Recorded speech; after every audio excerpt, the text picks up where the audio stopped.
नीलम गोऱ्हे यांनी कालच उद्धव ठाकरेंवर खळबळजनक आरोप केले होते आणि आता त्यांनी केलेल्या आरोपांनंतर राज्यातलं राजकारण चांगलंच तापलेलं आहे। मात्र याच नीलम गोऱ्हेंवर टीका करताना आता ठाकरे गटाचे खासदार संजय राऊत यांची जीभ घसरली आहे। नीलम गोऱ्हे या विश्वासघातकी असल्याचा आरोप संजय राऊतांनी केलाय। तसेच लक्षवेधी घ्यायला आणि पुण्यातल्या उमेदवारीसाठी त्यांनी किती पैसे घेतले असा सवालही राऊतांनी गोऱ्हेंना विचारलाय। या आरोपांनंतर आपल्यावर हक्कभंग आणून दाखवा असे चॅलेंजही संजय राऊतांनी नीलम गोऱ्हेंना दिले। निर्लज्ज बाई आहे, निर्लज्ज नमक हराम। तुमची लायकी नसताना 4 वेळा काय तुमचं कर्तृत्व होतं? माझ्या कर्तृत्वावरती मला बाळासाहेबांनी आमदार, तुम्हाला बाळासाहेबांनी आमदार केलं नाही। मी परत सांगतो, अशा घाणेरड्या लोकांना बाळासाहेब आमदार करत नाही। कसला हक्कभंग? खरं म्हणजे महाराष्ट्राने या बाईवरती हक्कभंग आणला पाहिजे। विश्वासघातकी बाई, काय तिला कमी केलं होतं द्यायला माननीय उद्धव साहेबांनी? हक्कभंग वगैरे मला धमक्या देऊ नका हो। आम्ही सगळं तुरुंग वगैरे भोगून आलेलो आहोत, सगळे ईडी झालं, सीबीआय झालं, हक्कभंग पण झालेत आमच्यावर संसदेचे। लक्षवेधी लावायला, प्रश्न विचारायला, प्रश्न आल्यावरती संबंधितांना बोलवून डील करा, माझ्याकडे सगळी माहिती आहे आणि पुराव्यास आहे। ते हक्कभंग आणा, काय तुमचा हक्कभंग वगैरे आणा। तर आता नीलम गोऱ्हे यांनी केलेल्या आरोपांनंतर आपण पाहतोय राजकारण चांगलंच तापलेलं आहे। तर आता शिवसेना शिंदे गटाच्या उपनेत्या नीलम गोऱ्हे यांच्यासाठी उपमुख्यमंत्री एकनाथ शिंदे स्वतः मैदानात उतरणार का असा सवाल उपस्थित झालाय। नीलम गोऱ्हे यांनी मर्सिडीजच्या केलेल्या आरोपांबाबत स्वतः एकनाथ शिंदे सविस्तर बोलणार असल्याची माहिती सूत्रांनी दिली आहे। मर्सिडीज असतील तर बिलाच्या पावत्या द्या असं आव्हान संजय राऊतांनी केलं होतं। दरम्यान या आव्हानाला तर एकनाथ शिंदे पुरावे देऊन उत्तर देणार का हे पाहणं महत्त्वाचं ठरेल।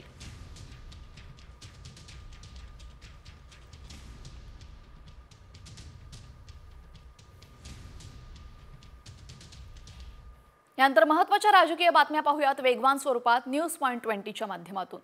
पुणे काँग्रेसला मोठा धक्का बसण्याची शक्यता आहे। 8 ते 10 पदाधिकारी राजीनामे देऊन लवकरच अजित पवारांच्या राष्ट्रवादीमध्ये प्रवेश करणार आहेत आणि यासाठी सुनील तटकरे तसेच पार्थ पवार यांच्यासोबत प्राथमिक बैठक झाल्याची माहिती आहे। येत्या 8 ते 10 दिवसांमध्ये पक्षप्रवेश होऊ शकतो। पुणे काँग्रेसमधील अंतर्गत नाराजीचा फटका आता बसताना दिसतोय। पक्षामध्ये समन्वय नसल्यामुळे अनेक पदाधिकारी राजीनामा देणार असल्याची माहिती सूत्रांनी दिलेली आहे। पक्षाकडून होत असलेल्या बैठकीमध्ये कुठल्याही प्रकारची प्रतिक्रिया आणि दाद न मिळाल्यामुळे पदाधिकाऱ्यांनी हा निर्णय घेतल्याचं कळतंय।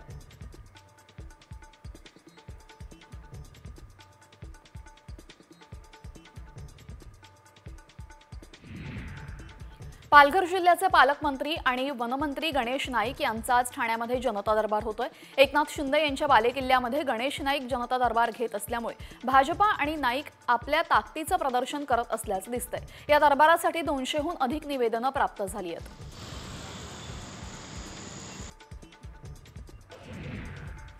राज्यामध्ये महसूल विभागातील सुनावण्या घेताना आता एआयचा वापर करण्यात येणार असल्याची महत्त्वाची घोषणा महसूल मंत्री चंद्रशेखर बावनकुळे यांनी केलेली आहे। सुनावण्यांमध्ये एआय अतिशय उपयोगी ठरणार असून निकालपत्रासाठी एआयची मदत घेऊ असं बावनकुळे म्हणाले।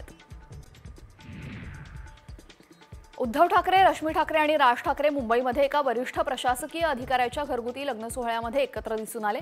यावेळेस त्यांच्यामध्ये खेळीमेळीच्या वातावरणामध्ये चर्चा होत असल्याचं पाहायला मिळालं। ठाकरे बंधूंमध्ये मतभेद असले तरीही मनभेद नसल्याचं पुन्हा एकदा दिसून आलेलं आहे।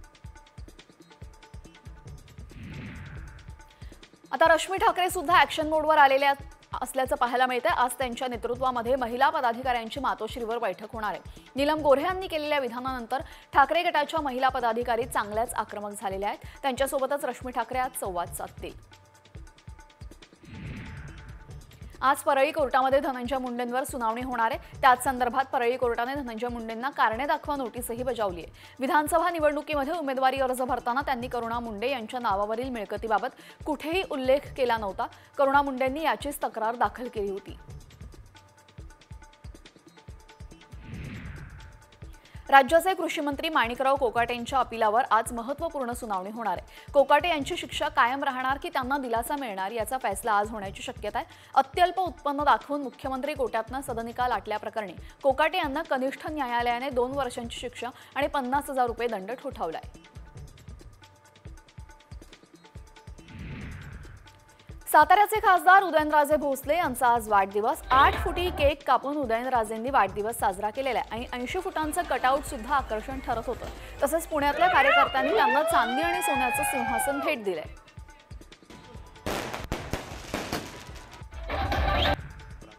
प्रशासनामध्ये पारदर्शकता, प्रामाणिकपणा आणि शिस्त आणण्यासाठी सर्व ते प्रयत्न करा असे आदेश पंतप्रधान नरेंद्र मोदींनी मुख्यमंत्री देवेंद्र फडणवीसांना दिलेले।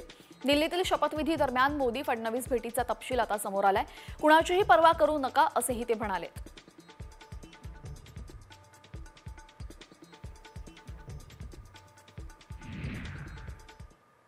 बारामतीमध्ये एआयचा वापर करून ऊस उत्पादन वाढवण्याचा उपक्रम सुरू आहे। शरद पवार यांच्या नेतृत्वामध्ये हा प्रकल्प भारतात पहिल्यांदाच राबवला जातोय।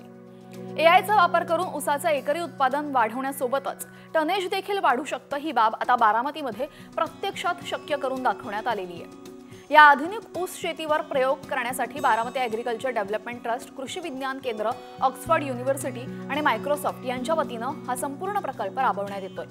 उत्पादनात साधारण 40% वाढ, मात्र उत्पादन खर्चामध्ये घट, पाण्याची 30% बचत, रासायनिक खतांच्या वापरामध्ये 25% घट असे या बारामती ॲग्रोच्या एआय प्रकल्पाचे अनेक फायदे आहेत। शेतकऱ्यांनी विचारलं की साहेब फरक आहे, तर मी म्हणतो शेतकरी तोच आहे, जमीन तीच आहे, ऊस तोच आहे, पण तरी सुद्धा तुमचं कमीत कमी उत्पन्न आम्ही 40% वाढवणार आहोत। कमीत कमी तुम्ही 40% खर्च शेताचा, ऊसाचा, खताचा खर्च कमी करणार आणि कमीत कमी 40% पाण्याचा खर्च कमी करणार आहोत आणि त्याच्यामुळं खर्च कमी, उत्पन्न जास्त, हे सुद्धा होणार। म्हणजे फक्त आम्ही त्याचं ज्ञानाचं इनपुट त्याच्यामध्ये टाकलेलं आहे। त्यातल्या शेतकऱ्याचं जे स्किल आहे, आज शेतकरी आहेत का 80-90% आहेत, पण हजारातला एखादा। या इथे आपल्या टेक्नॉलॉजीमुळे कुठलाही शेतकरी हे काम करू शकेल आणि त्याला तेवढं उत्पन्न मिळू शकेल, हे याचं वैशिष्ट्य आहे। आणि किती कॉस्ट त्याला? 5,000 रुपये एकराला। कुठलाही शेतकरी नाही म्हणू शकत नाही की मला हे परवडत नाही म्हणून। तर आता गेम चेंजर ठरलेल्या या एआय तंत्रज्ञानामुळे शेतकऱ्यांना नक्की काय फायदा होणार आहे तेही आपण पाहूयात। 40% उत्पन्नात वाढ होईल, 60% पाण्याची बचत होईल, खतांची मोठी बचत यामुळे होणार आहे। एकरी केवळ 5,000 रुपये इतका खर्च।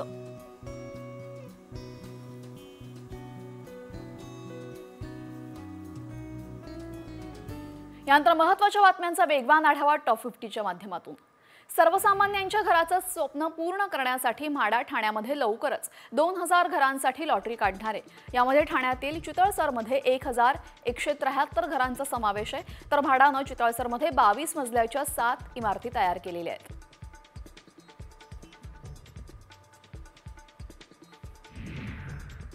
आशियातील सर्वात मोठी बाजारपेठ नवी मुंबई कृषी उत्पन्न बाजारपेठ समितीच्या सभापती आणि उपसभापती पदाची सोमवारी निवडणूक होणार आहे। न्यायालयाच्या निर्देशानुसार निवडणूक होणार आहे।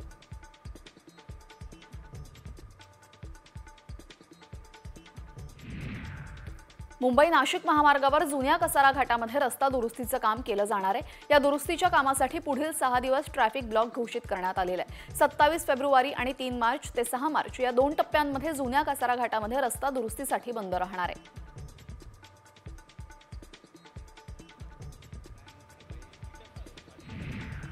होळीच्या सणादरम्यान 28 विशेष रेल्वे गाड्या चालवण्यात येणार आहेत। प्रवाशांची अतिरिक्त गर्दी लक्षात घेऊन मध्य रेल्वेने सीएसएमटी नागपूर, सीएसएमटी द्विसाप्ताहिक विशेष रेल्वे गाड्यांच्या 8 फेऱ्या धावणार आहेत।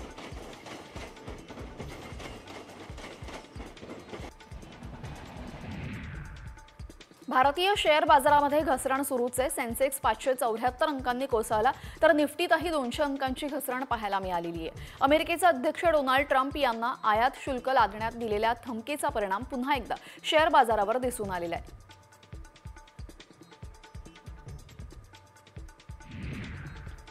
शिक्षक भरतीसाठी पवित्र संकेतस्थळावर जाहिराती देण्यास मुदतवाढ देण्यात आलेली आहे। आता व्यवस्थापनांना 28 फेब्रुवारीपर्यंत जाहिराती देता येणार आहेत। दरम्यान राज्यामध्ये पवित्र संकेतस्थळामार्फत शिक्षक भरती प्रक्रिया राबवण्यात येते।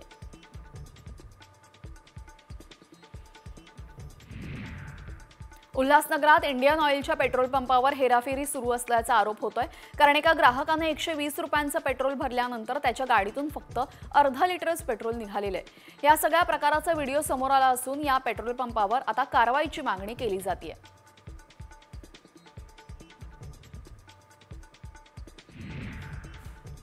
चॅम्पियन्स ट्रॉफी स्पर्धेमध्ये टीम इंडियाने पाकिस्तानला धूळ चारत शानदार विजय मिळवलेला आहे। या विजयाबरोबरच टीम इंडियाने चॅम्पियन्स ट्रॉफीच्या सेमीफायनलमध्ये सुद्धा धडक मारलेली आहे। गेल्या काही सामन्यांमध्ये अपयशी ठरत असलेल्या विराट कोहलीची बॅट पाकिस्तान विरुद्ध मात्र चांगलीच तळपली।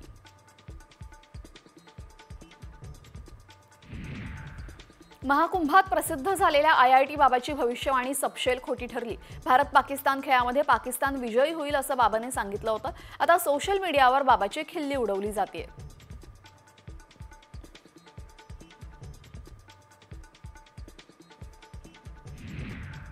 दुबईमध्ये रंगलेल्या चॅम्पियन्स ट्रॉफी क्रिकेट सामन्यामध्ये विराट कोहलीनं विराट रेकॉर्ड केलेला आहे। सचिन तेंडुलकरचा आणखीन एक रेकॉर्ड त्यानं मोडलाय। वनडे क्रिकेटमध्ये सर्वात जलद 14,000 रन्स पूर्ण केलेत। जगभरातील सर्व फलंदाजांना त्याने मागे टाकलेलं आहे।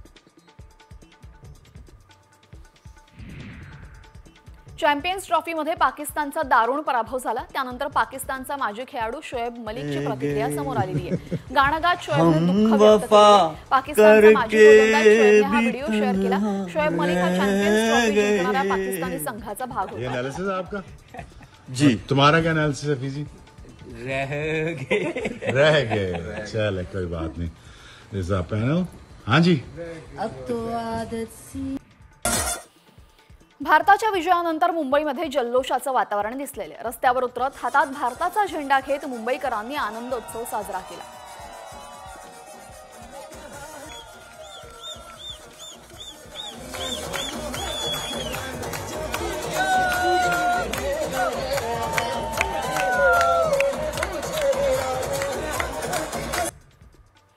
राज्यामध्ये पुढचे 2 दिवस तापमानामध्ये तीव्र वाढ होण्याची शक्यता आहे। राज्यात 5 जिल्ह्यांना उष्णतेचा येलो अलर्ट जारी करण्यात आलाय।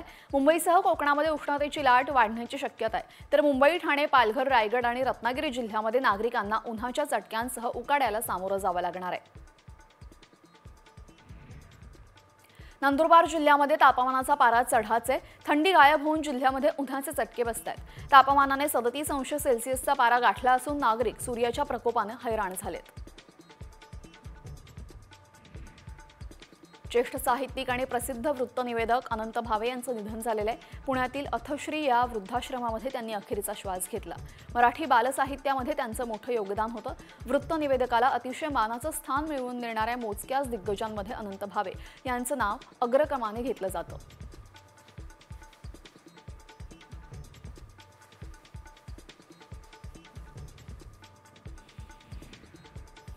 आणि आता जळगावातून एक धक्कादायक बातमी समोर येते। देवही आता सुरक्षित नाहीयेत असं आम्ही का म्हणतोय, तर भडगाव तालुक्यातील पुरातन महादेव मंदिरामध्ये चोरी झालेली आहे। महादेवाच्या पिंडीवरील नाग, सोन्याचा पत्रा यासह त्रिशूलाची चोरी झालेली आहे। चोरटा CCTV कॅमेऱ्यात कैद झाला असून या संपूर्ण प्रकाराची चौकशी भडगाव पोलीस आता करतायत। मात्र आता देवही सुरक्षित नाहीयेत असं दिसतंय। पुरातन महादेव मंदिरात चोरट्यानं डल्ला मारलाय।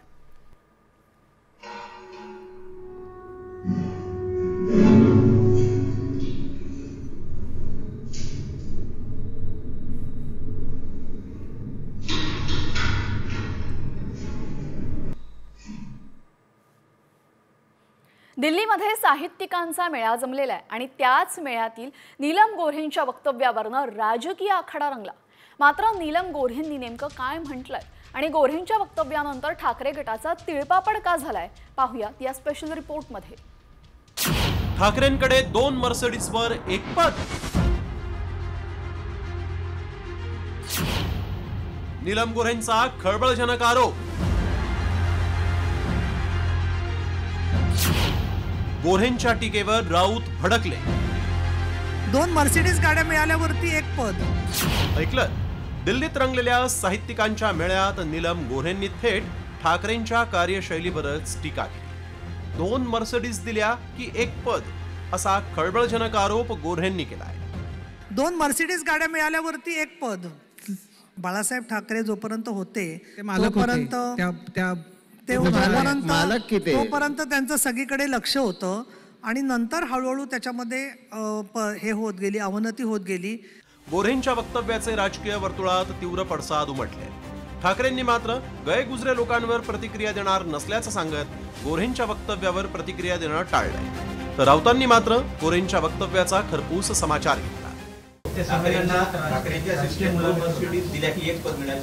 ठीक आहे, दाखवा ना मर्सिडीज दाखवा. जाऊ दे, हे सगळी गैरगुजरी लोक आहेत, त्यांच्याकडे मी काही लक्ष देत नाही. एक महिला म्हणून आदर जरूर आहे, पण राजकारणात त्यांनी त्यांचं चांग भलं केलेलं आहे, ते तसंच राहू.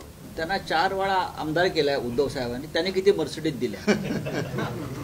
त्यांना उद्धव साहेबांनी आमच्याकडल्या महिला आघाडीचा विरोध असताना 4 वेळा विधान परिषदेचा आमदार दिलाय, उपसभापती केले. त्यांनी 8 मर्सिडीज दिल्यात का असेल त्या पावत्या वगैरे घेऊन आव्यात त्यांनी. यावर आमदारकी आणि उपसभापती पदासाठी राऊतच मध्यस्थी असायचे, त्यामुळे काही देवाणघेवाण केली की नाही हे राऊतांनाच माहीत, असं स्पष्टीकरण नीलम गोऱ्हेंनी दिलंय. माझ्या प्रत्येक तिकिटाच्या वेळेला उद्धव साहेबांनी जेव्हा तिकीट दिलं, त्याच्या आधी बाळासाहेबांनी दिलं, पण त्या कामाच्या मध्ये संजय राऊतांच्या मान्यतेनेच तिकीट दिलं होतं. त्यामुळे मी कुठलं देवाणघेवाण केली नाही त्याची त्यांना माहिती आहे. त्यामुळे त्या माहितीच्या आधाराने ते बोललेले आहे.